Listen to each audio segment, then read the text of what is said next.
Hello po sa inyong lahat mga ka-crypto. Ako po si Pinoy Crypto Trader at sa video na ito ay atin pong pag-uusapan ang aking technical analysis dito kay Pepe ngayon pong April 21 taong 2024. At ang atin pong nakikita rito ay ang daily chart time frame nitong si Pepe.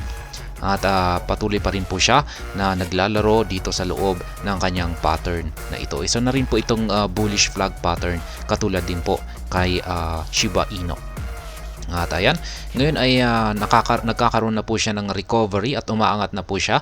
At sa ngayon ay binabasag po niya ang ating daily resistance line dito or minor resistance line dito sa 50 digits 590. At kung sa tingin ko, kung pag nagtagumpay po siya sa pagbabasag dito, ay aakyatin po niya ang upper portion ng ating bullish flag pattern dito.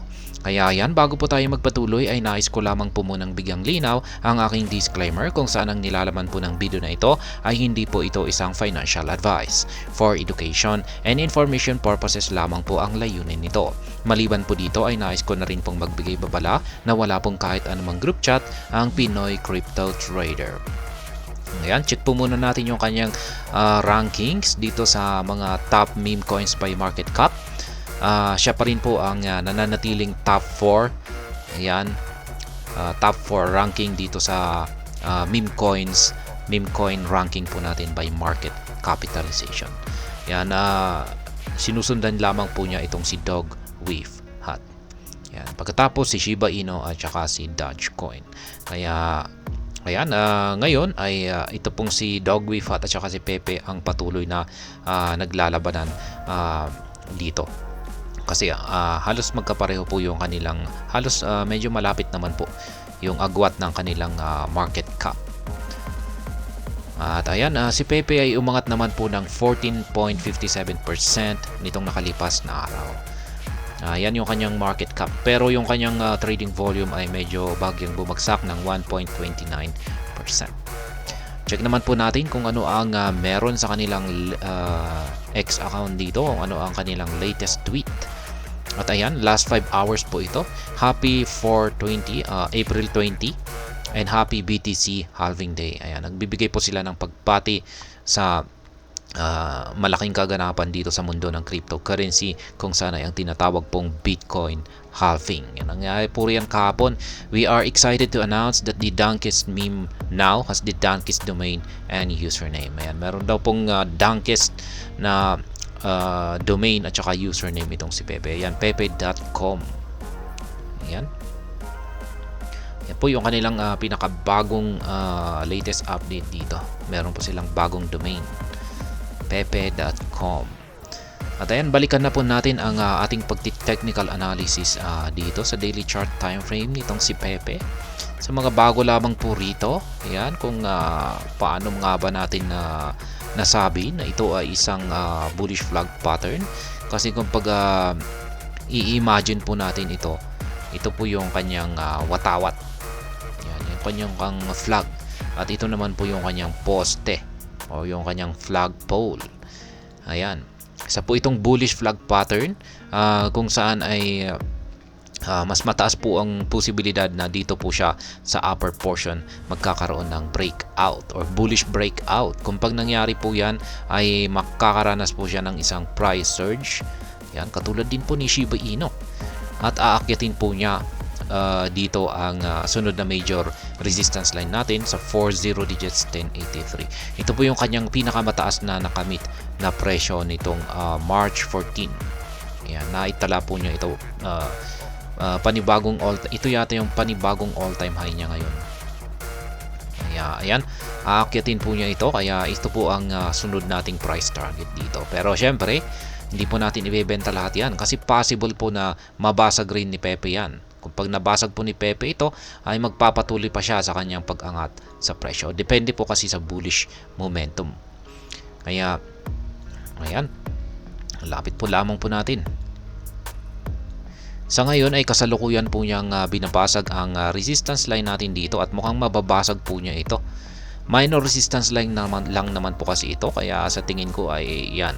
Kung pag nangyari po yan ay aakyatin po niya ang upper portion ng ating bullish flag pattern na ito at ngayon ay sa tingin ko ay susubukan po niya itong basagin.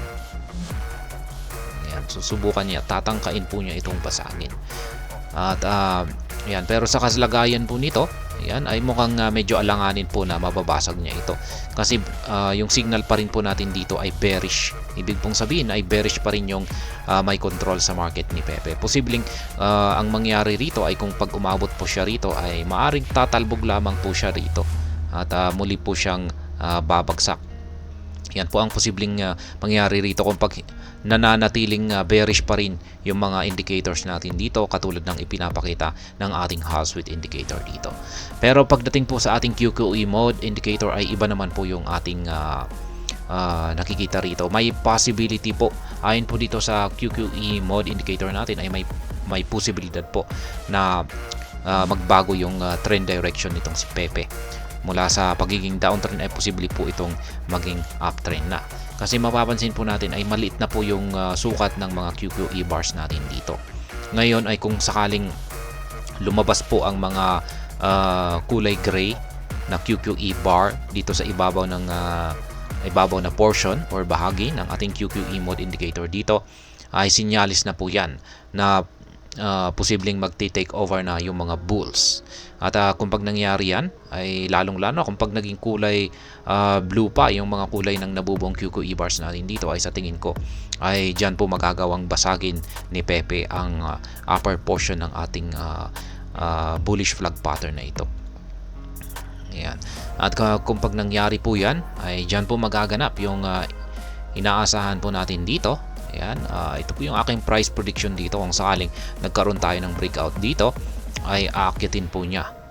Ayan, ang 40 digits 1083. Babalikan po niya ito. Meron naman po tayong resistance line dito sa 50 digits 846, pero sa tingin ko ay hindi naman po ito gaanong matigas na resistance line. Sa tingin ko ay dadaanan lamang po niya ito, or magkakaroon lamang po siya siguro ng bahagyang rejection dito. Yan. Pero hindi po magtatagal ay mababasag pa rin po niya ito kaagad. Kasi kapag nagkaroon po kasi tayo ng breakout dito, isa po itong napaka bullish na breakout na punong-puno ng bullish momentum. Kaya ibig sabihin ay punong-puno po siya ng buwelo kung pag sakaling nagkaroon tayo ng breakout dito. Kaya ito po yung pinaka-target natin dito kung sakaling nangyari yung breakout. Yan, sa ating bullish flag pattern na ito. Yan, urong lamang po natin yung mga price levels natin dito. Kaya yan, sana ay nakabili po kayo sa mga mababang presyo. Ayan, sa lalong-lalo na dito sa major support line natin dito sa ito po 50 digits 439. Sana nakabili po kayo dyan kasi tinusok po niya dito noong April 13. Tinusok po niya yan, kaya nakabili po ako dyan. Kaya kung kapag sinusundan po nyo yung aking paraan sa simpleng pagtitrade lamang dito, ay dapat nakabili na rin po kayo dito. Yan, 50 digits 439 kasi tinusok po niya yan. Kung pag hindi naman po kayo nakabili dyan, ay syempre dito po nyo kinuha. Yan, sa lower portion ng ating bullish flag pattern na yan. Dito dapat kayo bumili. Kaya ayan, ngayon ay syempre pwede na din naman po kayo mag-take profit dito ng konti lang. Ayan, konti lang. At saka dito na rin sa upper portion. Take profit na rin po tayo dito sa upper. Kaya ako, magti-take profit po ako rito sa upper portion kung pag binangga po niya ang upper portion ng ating bullish flag pattern na ito. Pero ayan, hindi po ulit lahat. Basta ako pag nagti-take profit po ako ay hindi ko po binibenta lahat. Ayan, hindi ibig sabihin na yung nabili ko rito. Ayan, kung pag sinabi kong magti-take profit ako rito, hindi po ibig sabihin na lahat ng nabili ko rito ay ibebenta ko dito. Ayan, may konting portion lamang po ang aking ibebenta dyan. Yung malalaki lamang po yung or dadagdagan ko lamang po yung aking bebenta kung sakaling ang pinapatamaan po niya ay mga major resistance line katulad ng pinaka main target natin dito. Pero hindi pa rin lahat. Ayan, medyo mas malaki lang yung aking bebenta kumpara sa mga minor resistance line natin na katulad ng mga nandito. Kaya ayan, para kung sakaling nagkaroon po sila ng rejections, sabihin natin ay bigla pa lang nagkaroon ng rejections dito at muli po siyang bumagsak dito, ay at least meron tayong na take profit dito na konti, tapos ito yung gagamitin natin na pangbili muli dito. Kasi sa tingin ko ay posibleng mangyari po yan, nababagsak siya rito pero tatalbog po ulit siya rito. Ayan, magsa-sideways po siya. Posibleng magsa-sideways lamang po siya rito at take advantage po natin dyan ang pagbabay low tapos pagsisell high sa upper portion nito. Kaya ayan, lalong lumalaki yung ating holdings na Pepe token. Ayan, sa ganyang paraan. Kaya ganyan lamang po kasimple ang ating trading strategy dito kay Pepe. At syempre ganyan na rin po yung ginagawa natin sa ibang mga tinitrade nating mga cryptocurrencies dito. At ayan, hanggang dito na lamang po tayo sa video na ito mga ka-crypto. Sana po ay inyong nagustuhan ang aking paliwanag sa video na ito. Kung inyo po itong nagustuhan, ay pakiclick lamang po ang like button nito. Para naman po sa mga bago lamang dito, kayo po ay aking inaanyayahan para mag-subscribe.